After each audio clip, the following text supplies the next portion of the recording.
కార్యక్రమాన్ని ప్రారంభించే ముందుగా గురువు గారికి వందనాలు తెలియచేసుకుంటూ, మరి ఈరోజు ఈ జూమ్ సెక్షన్లో పాల్గొన్న అందరికీ కూడా ధన్యవాదాలు. మరి ఈవేళ మరికొన్ని విషయాలు తెలుసుకుందాం. ఏంటంటే, ప్రతి వారు కూడా అనుకున్నదాన్ని సాధించాలని, వాళ్ళ జీవితంలో ఏమనుకుంటే అది సాధించాలని అనుకుంటారు. కానీ కొన్ని సాధ్యమవుతున్నాయి, కొన్ని సాధ్యం అవ్వట్లేదు. కారణం ఏంటి? కారణం ఏంటి అంటే, వాళ్ళకి అనుకున్నది సాధించగలిగే అంత శక్తి లేకపోవడమే. ప్రతి మానవుడే కాదు, శ్వాస ఉన్న ప్రతి జీవి ప్రాణశక్తి వల్లే జీవిస్తుంది అని మనం ఎన్నో సందర్భాల్లో చర్చించుకున్నాం, తెలుసుకున్నాం. మరి ఆ ప్రాణశక్తి ఎప్పుడైతే మనలో లోపిస్తుందో, మరి మనం అనుకున్నది సాధించే శక్తి మన శరీరానికి, మనసుకి ఉండదు. చిన్న చిన్న కోరికలైతే దానికి సరిపడుతూ ఉంటుంది కాబట్టి మనం సాధించుకోగలం. కానీ పెద్ద పెద్ద విజయాలు సాధించాలి అంటే మరి సాధించలేకపోవడానికి ప్రాణశక్తి లోపమే. మరి ఈ ప్రాణశక్తిని తీసుకునే మార్గమే ధ్యానం. ఇది ఇక్కడికి వచ్చే వరకు కూడా మనకి అర్థం కాదు. అర్థం కాక కారణం ఏంటి అనుకుంటూ, మరి అందరూ పెద్దవాళ్ళు చెప్తారు కాబట్టి దేవుడు దయ లేదు, దేవుడు కృప లేదు అని. అప్పుడు దేవుడంటే గుడికి వెళ్ళడం, పూజ చేయడము, అక్కడున్న విగ్రహాలను దైవం అనుకోవడము చేస్తూ మరి అక్కడే తిరుగుతూ ఉంటాం. మరి ఎప్పుడైతే ఇక్కడికి వచ్చామో, ఈ మార్గంలోకి వచ్చామో, ఈ సత్య మార్గంలో సత్యం తెలుసుకునే అవకాశం మనకి వస్తుంది. సత్యం కాకుండా అసత్య మార్గంలో తిరిగి సత్యాన్ని అన్వేషిస్తే ఎవ్వరూ కూడా సత్యంలో జీవించలేరు, సత్యం తెలియదు. ఇక్కడికి వచ్చాక సత్యం అంటే ఏంటో తెలిసింది కాబట్టి ఇంకా అక్కడి నుంచి మనకి ప్రతి విషయంలోని సత్యము అసత్యము రెండూ తెలుస్తాయి. లోపం మనలో పెట్టుకుని బయట లోపాలు ఎలాగా అని వెతుకుతూ ఉంటాం. కానీ ఈ మార్గంలోకి వచ్చాక లోపం బయట లేదు, లోపం నాలోనే ఉంది అనేది తెలుసుకుని లోన్ నుంచి సరి చేసుకుంటూ వస్తాం. మరి ఎందుకు ఇవన్నీ లోపాలు అంటే, మొట్టమొదటి కారణం ఏంటంటే దేహానికి సంబంధించిన అహంకారం. దేహమే నేను అనుకోవడమే పెద్ద అహంకారం. ఇక రెండవది ఈ ప్రపంచం మీద వ్యామోహం, ఈ జగత్తు మీద వ్యామోహం. ఇలా మరి విషయాల మీద ఆసక్తి, ఆ బయట నుంచే నేను సుఖం పొందాలి అనే కోరిక. ఈ కోరిక వల్ల ఏమవుతుందంటే సమస్త దుఃఖాలకి కారణం ఈ మూడేనండి. నేను దేహం అనుకోవడం, మరి బయట ప్రపంచం అంతా శాశ్వతం అనుకోవడం, నా సుఖాలు సంతోషాలు ప్రపంచం నుంచే వస్తాయి అనుకోవడం, మరి ఈ సత్యాన్ని తెలుసుకోకపోవడం, ఈ విషయాల నుంచి సమస్తము సేకరించుకోవడమే.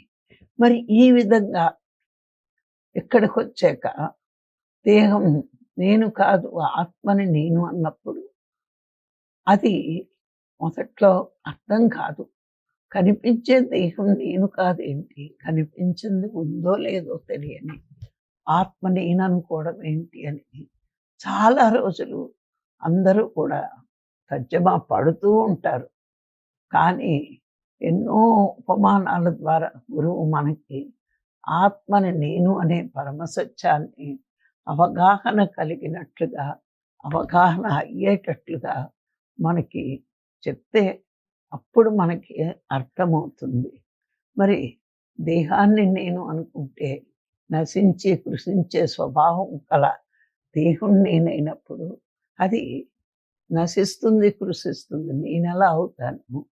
మరి నశింపు లేనిది, కృషింపు లేనిది అయిన ఆత్మని నేను. ఈ ఆత్మ వల్ల దేహానికి, మనస్సుకి బుద్ధి శక్తి వస్తోంది అని మనకెప్పుడైతే అర్థమవుతుందో, ముందు నేను ఆత్మకి శక్తిని పెంచుకోవాలి. ఆ పెంచుకున్నప్పుడే మరి అన్నిటినీ విజయం సాధించగలను. దేహపరంగా చేసే పనుల్లో కానీ, మానసిక పరంగా చేసే పనుల్లో కానీ, బుద్ధిపరంగా చేసే పనుల్లో కానీ విజయం సాధించాలి అంటే నేను ఆత్మపరంగా శక్తివంతుడినవుతే, మరి నేను ఆత్మని అని గురువు చెప్పాడు. ఆ మూడింటికి శక్తినిచ్చేది ఆత్మే అని చెప్పాడు కాబట్టి, నేను ఆత్మశక్తిని పెంచుకుంటే ఈ మూడిటిని కరెక్ట్‌గా ఉంచుకోగలను. నా ప్రతి పనిలోని విజయం సాధించగలను అనే నమ్మకం మనకొస్తుంది. మరి ఆత్మ ఎలా శక్తివంతం అవుతుంది అంటే ప్రాణశక్తి ద్వారా. మరి ఆ ప్రాణశక్తిని ఎలా పొందగలము అంటే ధ్యానం ద్వారా. మరి అన్ని దుఃఖాలకి, అన్ని అనారోగ్యాలకి కారణం మన శక్తి, ప్రాణశక్తి లోపం వల్లే జరుగుతుందన్నప్పుడు, ప్రాణశక్తి లేనివాడు ఏదీ సాధించలేడు. మరి జీవితంలో చిన్న చిన్నవి కూడా సాధించలేని శక్తిహీనుడుగా మానవుడైపోయాడు. మరి ఆ విధంగా మరి తెలుసుకున్న రోజున మనం ఎవరిని ఏది కోరుకోగల. అందుకు గురువుగారు ఏం చెప్తారు అంటే, నువ్వు వెళ్ళి ఈ దేవుణ్ణి, ఆ దేవుణ్ణి కోరుకోవాల్సిన అవసరమే లేదు. నువ్వు సాధన చేస్తే అన్నీ సాధించగలవు. నీలో లోపం ఉన్న లోపం ఒక్కటే, సాధన. సాధన చెయ్యకపోవడమే గొప్ప లోపం. కానీ భగవంతుడు కృప అంటున్నావు. భగవంతుడెవరు? నీలో ఉన్న ఆత్మే. ఆయన కృప నీ మీద కలగకపోవడానికి కారణం ఏంటి? మానవ జన్మ తీసుకుని భూమి మీదకి వచ్చేటప్పుడు సాధన చేసి నేనెవరో తెలుసుకుంటానని భూమి మీదకి వచ్చి మాయలో పడి అది మర్చిపోయి నువ్వు దేవుడు అని మర్చిపోయి మాయ వల్ల మరి అక్కడ ఇక్కడ వెతుకుతున్నావు. శక్తినిచ్చే ఆత్మలోన ఉంటే ఆత్మని విస్మరించి ఆత్మశక్తి పెంచుకునే కార్యక్రమం అని అన్నిటినీ పెరుగుకుంటున్నావు. ఇది ఎలా ఉందంటే ఇంట్లో పరమాణం వండుకుని పక్కింటికి భోజనానికి అడుక్కోవడానికి వెళ్ళినట్టుగా ఉంది. ఇది చెప్తూ ఉంటే మొదట్లో ఏదోలా అనిపించినా మనం విచారణ చేయగా నిజమే కదా, అనంతమైన శక్తివంతుడైన ఆత్మలోన ఉంది.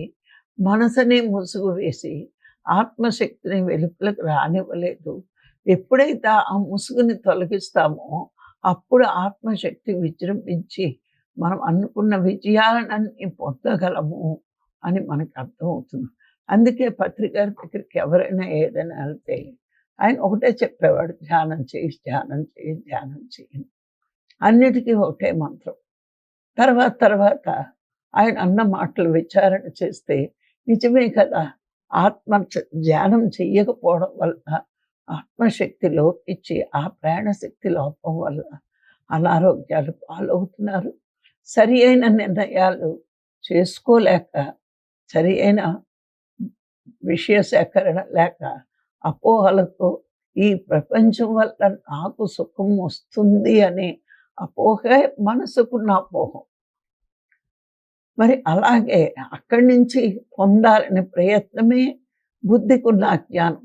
మరి ఇన్ని అజ్ఞానాలకు కారణం ఏమిటి అంటే నీలో ఆత్మ శక్తి ఉంది అని తెలియకపోవడమే కారణం. ఇది గురువులు వచ్చే వరకు అందరూ జ్ఞానవంతుల్లా కనిపిస్తారు, తెలివైన వాళ్ళ కనిపిస్తారు. వాళ్ళకి తెలుసున్నదే సత్యం, వాళ్ళ మాటే వేదం అని పెద్ద జ్ఞానంలో జీవిస్తారు. మరి గురువులు వచ్చాక అసలు నీ మనసే అజ్ఞానం, నీ బుద్ధే అజ్ఞానం, నువ్వే అజ్ఞానంలో ఉన్నావు. బయట వెతికేది ఏది లేదు. అంతరంలో అనంతమైన శక్తిని దాచుకుని బయట శక్తి కోసం వెతుకుతున్నావు. ఆ అనంతమైన శక్తి స్వరూపమే ఆత్మ. ఆత్మని ఆశ్రయించిన వాడు అన్ని విజయాలని పొందుతాడు.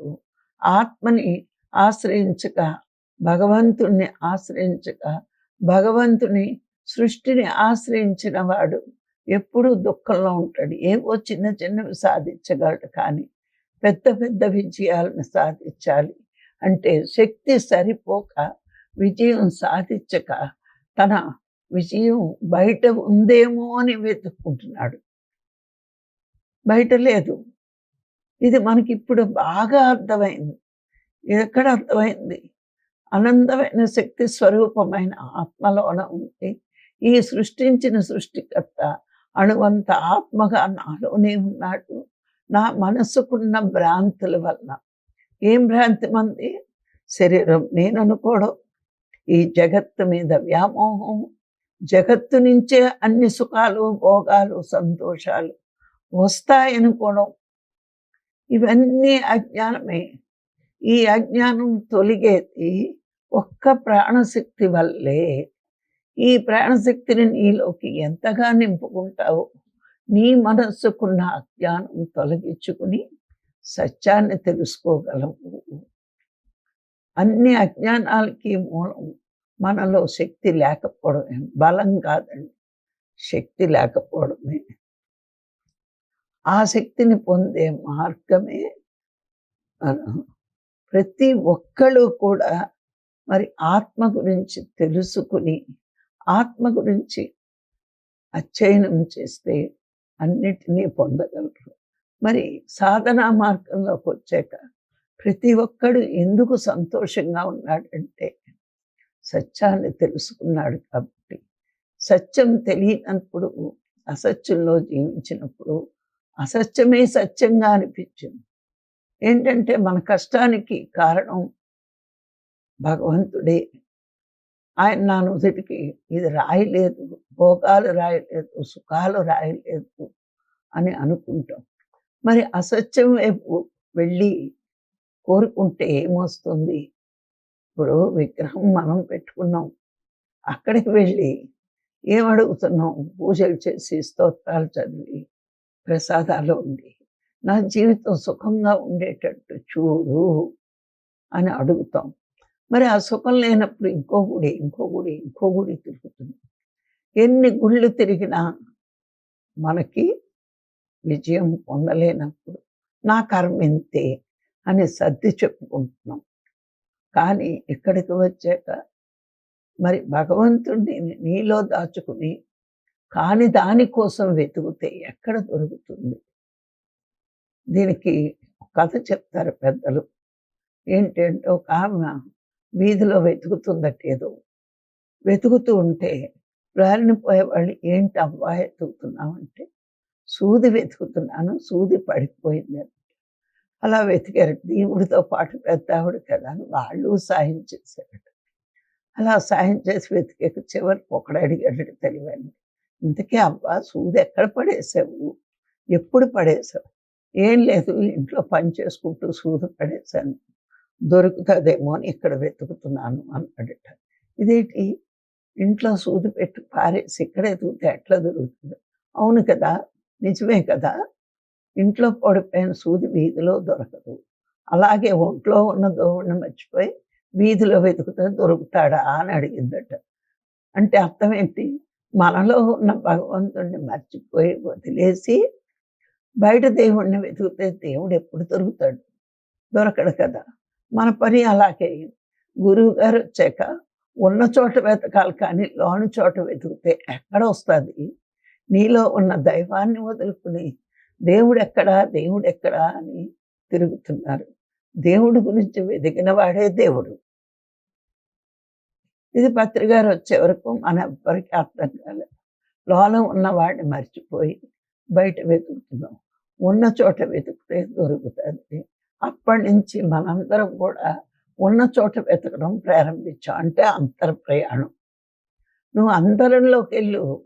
బయట ఆయన సృష్టి ఉంది, లోన ఆయన ఉన్నాడు. ఆయన్ని పట్టుకుంటేనే నీకు సఫలత, అంటే సక్సెస్, విజయం సాధించగలవు. అందుకే మనం ఎప్పుడు ఎంతగా ధ్యానం చేసి ప్రాణశక్తిని పొందుతామో అనుకున్నవన్నీ నెరవేరుతాయి నెరవేరుతాయని చాలామంది చెప్తారు. సంకల్పాలన్నీ అయిపోతాయి. ఎందుకు అవుతాయి? ఎందుకు అవుతాయి అంటే అనంతమైన ప్రాణశక్తిని మనలోనికి పంపినప్పుడు మన అంతరంలో ఉన్న ఇంద్రియాలన్నీ కూడా శక్తివంతమైనప్పుడు నువ్వు ఏది అనుకుంటావో అది సాధించే శక్తి నీలోనే ఉంది, కానీ బయటెక్కడా లేదని గురువు ద్వారా తెలుసుకున్నాం. కాబట్టి మనం బాహ్య ప్రయాణం ఆపి అంతర్ ప్రయాణం చేస్తున్నాం. ఎప్పుడైతే గురువు వచ్చి ఆత్మే భగవంతుడు అని చెప్పాడో అది నువ్వే అయ్యున్నావన్నావు. మరి నీ మీద నీకు ప్రేమ ఉండాలి కదా. మన మీద మనకి ప్రేమ అంటే మనకి శ్రద్ధ ఫస్ట్. సాధన చేసినప్పుడు ఉండవలసింది ఫస్ట్ ఆత్మ మీద శ్రద్ధ. ఎందుకు శ్రద్ధ ఉండాలి? అనుక్షణము మనము జీవించడానికి శక్తినిచ్చే ఆత్మ మీద అత్యంత శ్రద్ధ ఉండాలి. ఆ శ్రద్ధ ఉన్నప్పుడే మనం రోజు సాధన చెయ్యడానికి ఇష్టపడతాం. ఇప్పుడు మనకి ప్రాపంచికంగా అందరికీ కూడా ఎంత డబ్బున్నా ఇంకా డబ్బుకు ప్రయత్నిస్తున్నాం. అట్లాగే మనకి మన జీవన విధానం రోజు బాగుండడానికి కావలసిన శక్తి ఉంది. కానీ ఇంకా అది మన స్వస్వరూపాన్ని మనము దర్శించగలిగే అంత శక్తి లేదు. కాబట్టే మనము శ్రద్ధగా సాధన చెయ్యాలి. శ్రద్ధ ఉంటేనే సాధన. ఆత్మ మీద ప్రీతి రెండో విషయం. ఎందుకు అంటే మన శరీరం నిలవాలి అంటే ఆత్మ వల్లే శరీరం నిలుస్తుంది. ఆత్మ వల్లే మన ఇంద్రియాలు పని చేస్తున్నాయి అని ఇన్ని ఇంద్రియాలు పని చెయ్యడానికి కావలసిన శక్తి ఆత్మే ఇస్తుంది. కాబట్టి వేరెవరూ కాదు అని మనం తెలుసుకున్నాం. కాబట్టి ఆత్మ మీద ప్రీతి ఉండాలి. ఇక ఆత్మదృష్టి. ఇక్కడ ఆత్మదృష్టి అంటే అందరినీ ఆత్మలుగా మనం గమనించి అట్లాగే దృష్టి పెట్టుకుని ఉండాలి. దేహాలు చూస్తే వేరువేరుగా కనిపించవచ్చు, కానీ అన్ని దేహాలని నడిపించేది భగవంతుడే. ఆ భగవంతుడే అన్ని జీవులలోని అంతర్యామిగా ఆత్మగా ఉన్నాడని సదా ఎరుకలో ఉండడమే ఆత్మదృష్టి. మరి సర్వ ప్రాణుల ఎడ ప్రీతి.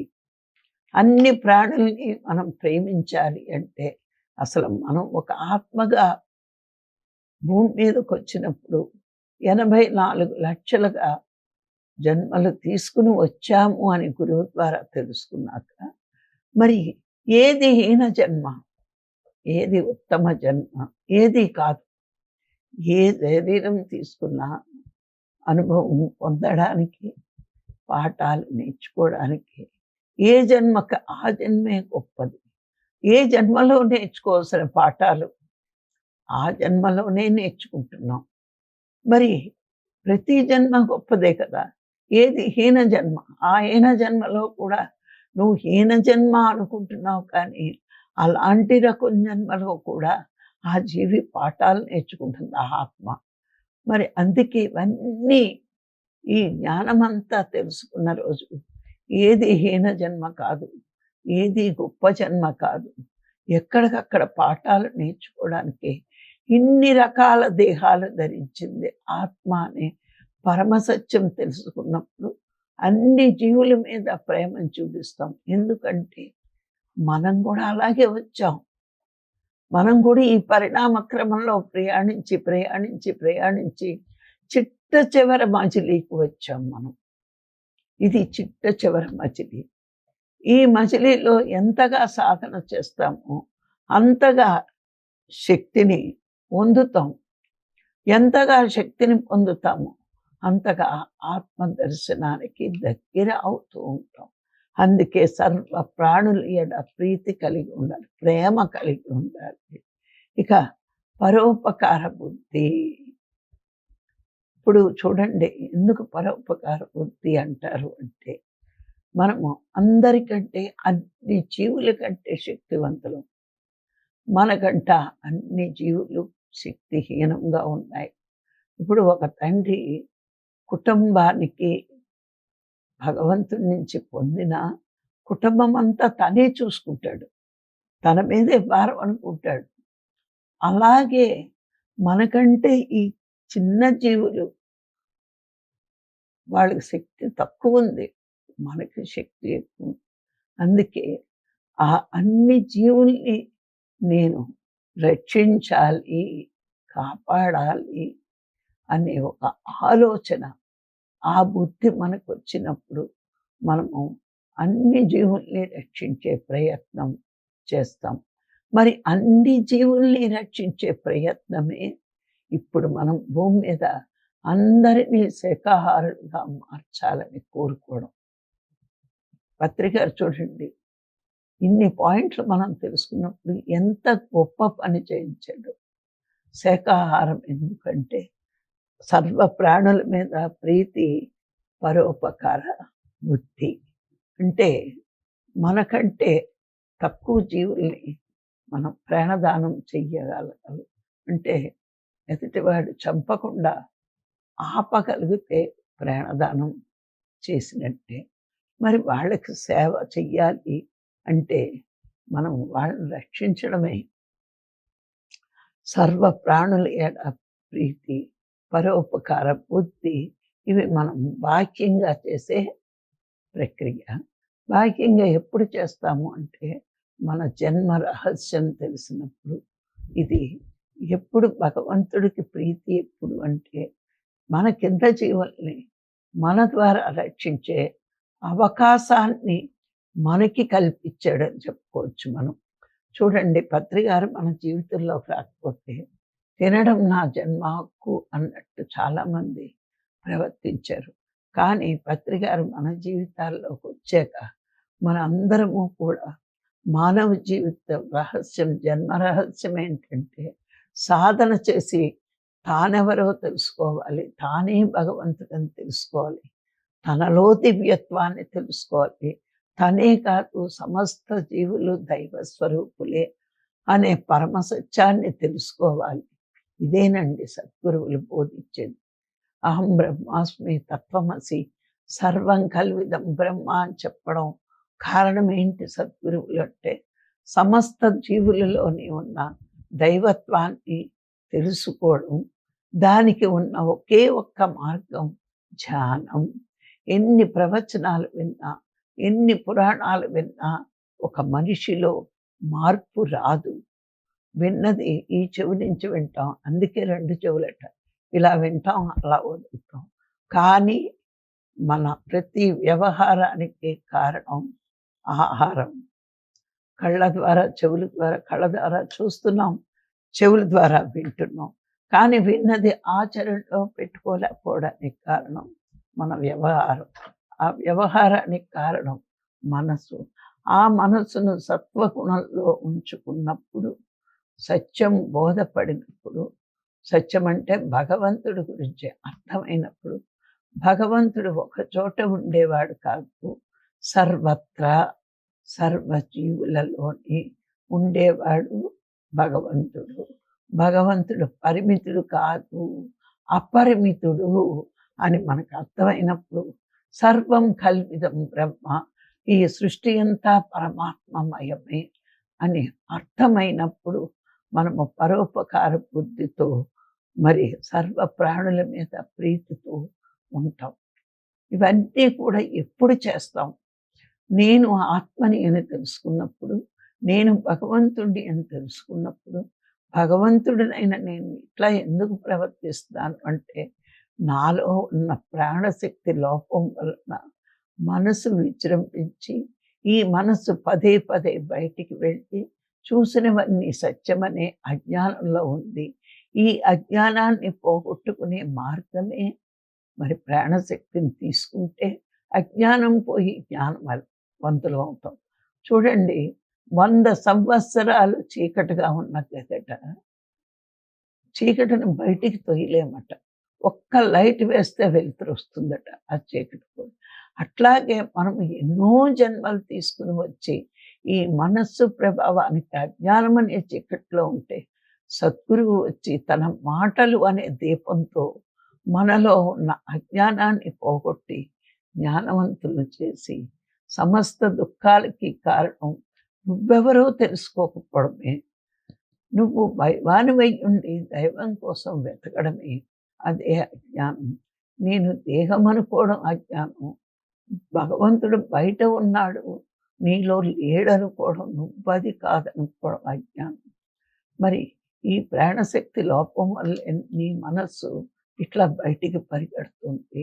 ఎప్పుడైతే ధ్యానం చేసి ఆ ప్రాణశక్తిని తీసుకుంటావో నువ్వు అనంతమైన శక్తివంతుడు కాగలవు.